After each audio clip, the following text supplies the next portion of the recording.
Уважаемый господин Mr. President, ladies and gentlemen, our negotiations have been held in a constructive atmosphere of mutual respect.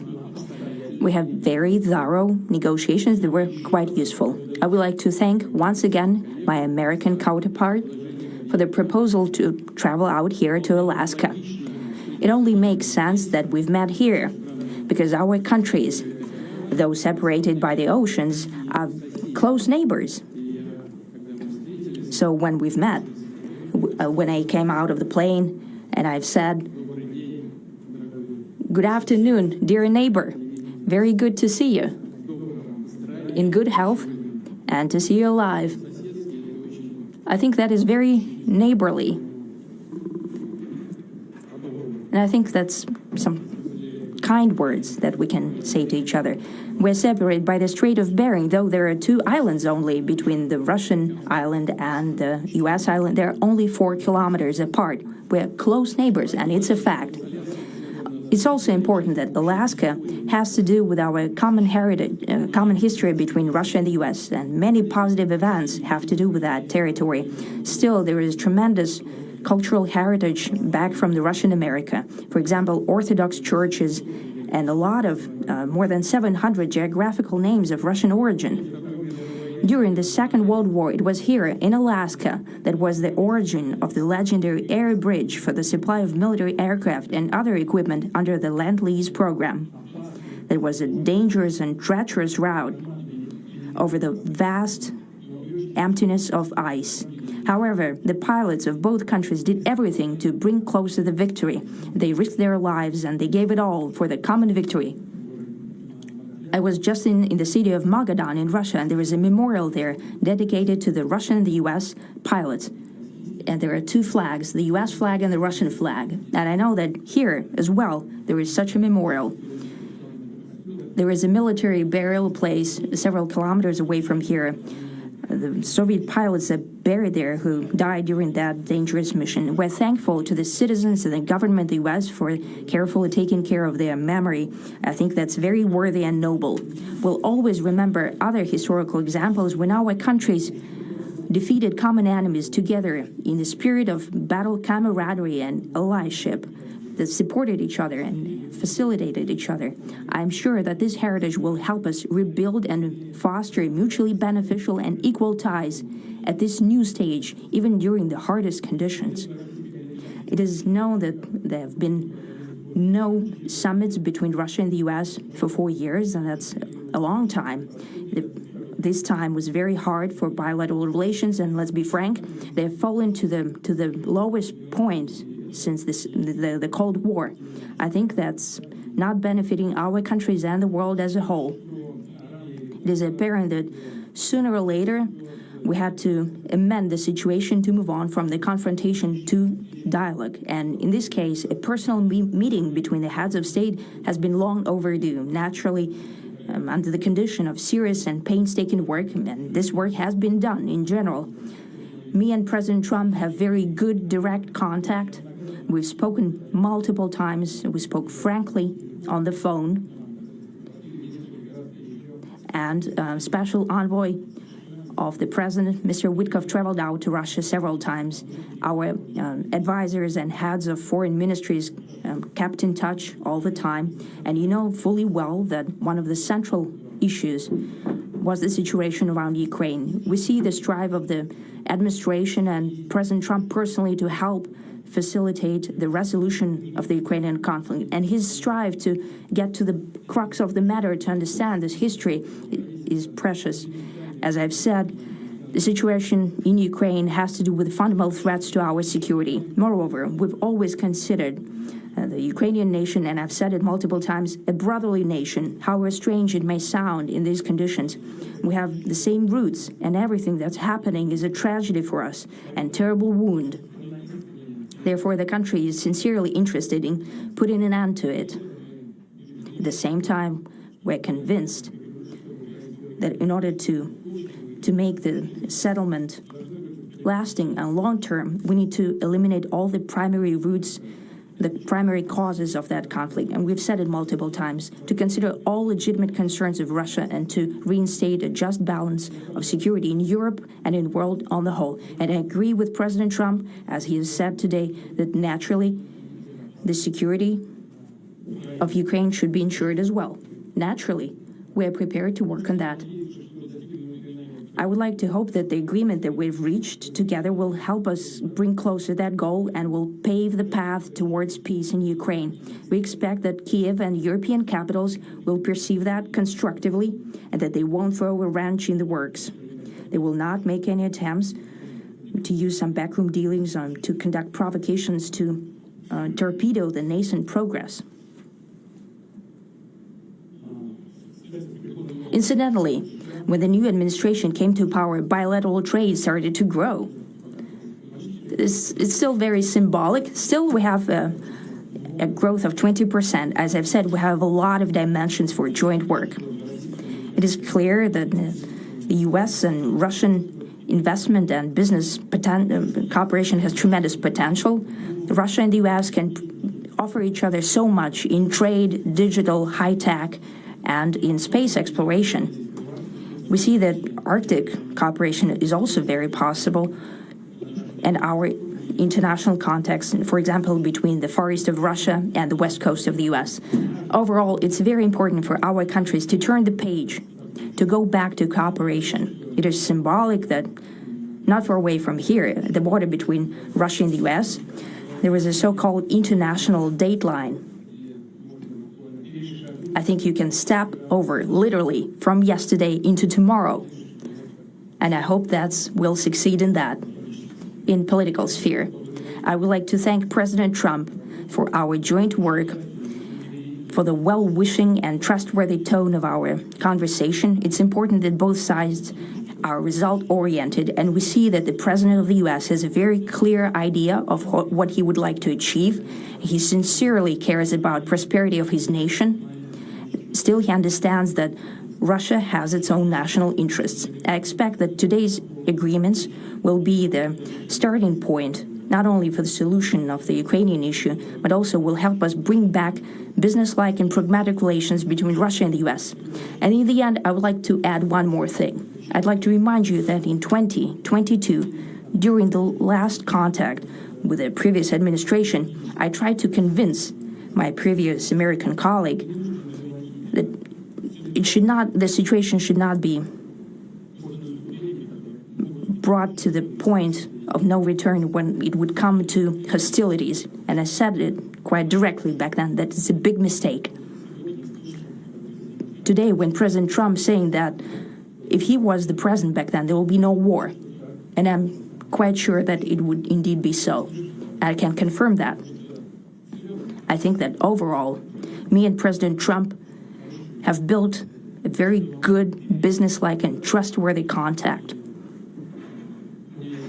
And I have every reason to believe that moving down this path, we can come, and the sooner the better, to the end of the conflict in Ukraine. Thank you. Thank you. Well, thank you very much, Mr. President. That was very profound, and I will say that I believe we had a very productive meeting. There were many, many points that we agreed on, most of them, I would say, a couple of big ones that we haven't quite gotten there, but we've made some headway. So there's no deal until there's a deal. I will call up NATO in a little while. I will call up the various people that I think are appropriate, and I'll, of course, call up President Zelensky and tell him about today's meeting. It's ultimately up to them. They're going to have to agree with what Marco and Steve and some of the great people from the Trump administration who've come here, Scott and John Ratcliffe, thank you very much.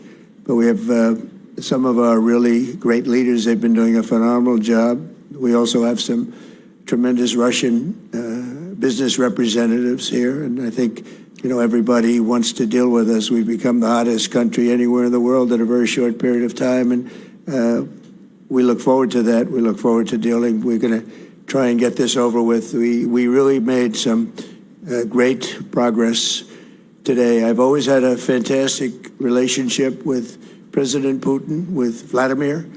We had many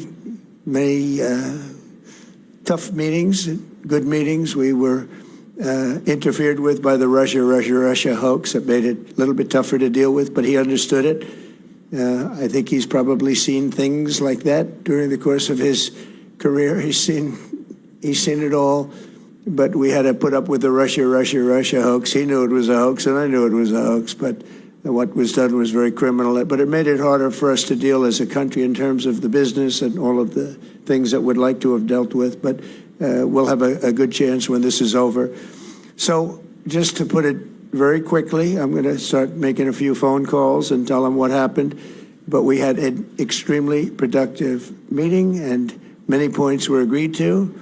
There are just a very few that are left. Some are not that significant. One is probably the most significant, but we have a very good chance of getting there. We didn't get there, but we have a very good chance of getting there. I would like to thank President Putin and his entire team, whose faces, who I know in many cases, other than that, whose faces I get to see all the time in the newspapers. You're almost as famous as the boss, but especially this one right over here. But we had some good meetings over the years, right? Good, productive meetings over the years, and we hope to have that in the future. But let's do the most productive one right now. We're going to stop really 5, 6, 7,000, thousands of people a week from being killed, and President Putin wants to see that as much as I do. So, again, Mr. President, I'd like to thank you very much, and we'll speak to you very soon and probably see you again very soon. Thank you very much, Vladimir. Next time in Moscow. Oh, that's an interesting one. I don't know. I'll get a little heat on that one, but I could see it possibly happening. Thank you very much, Vladimir. And thank you all. Thank you. Thank you. Thank you so much.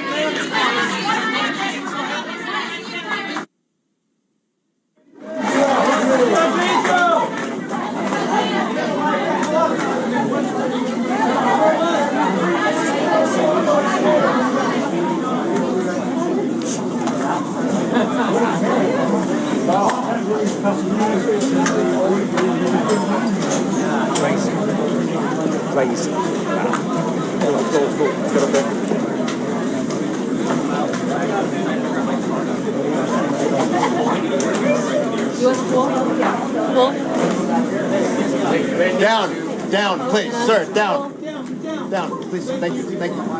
They are moving the pool. They're rushing the pool out. All the properties of the advocates, because I can see them all moving. U.S. pool. Down. Thank you,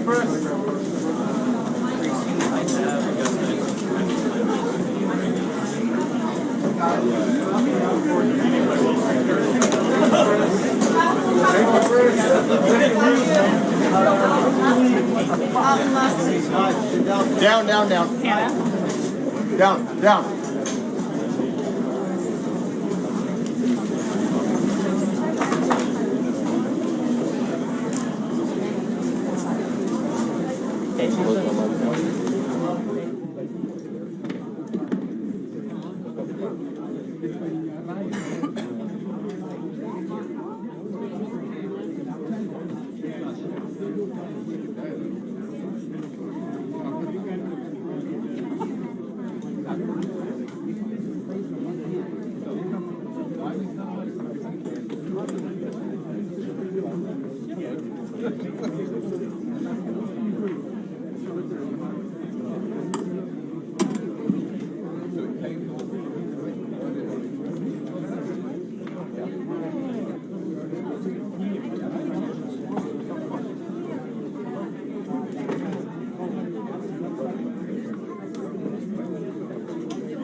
you.